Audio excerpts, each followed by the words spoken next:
Soon, France found itself at war with Austria, Prussia, and Savoy in Italy.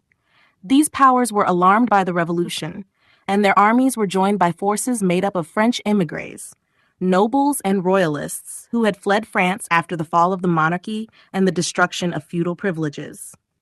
While France had abolished feudalism, ended hereditary privilege, and begun building new institutions based on the principles of liberty, equality, and citizenship, the rest of Europe largely clung to the old order of monarchy, aristocracy, and rigid social hierarchy. The Austro-Prussian alliance declared that their military campaign was not one of conquest, but of restoration. The commander-in-chief of their forces publicly stated that their arms were intended to crush anarchy in France, to punish the revolutionaries, and to restore the legitimate authority of King Louis XVI. This was meant both as a warning to the revolutionaries and as reassurance to monarchies across Europe that the traditional order would be defended. The French revolutionaries, however, were not intimidated. They saw this as a struggle not only for France's survival, but for the liberation of peoples across Europe.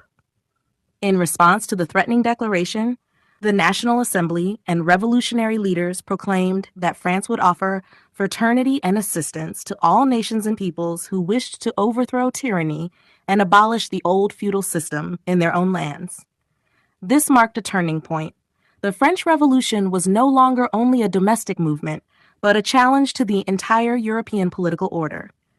Thus, war in 1792 became both a defensive struggle for France and a revolutionary crusade. On one side stood the monarchies of Europe, determined to defend hereditary rule and privilege. On the other, the French Republicans, determined to spread liberty and equality beyond their own borders.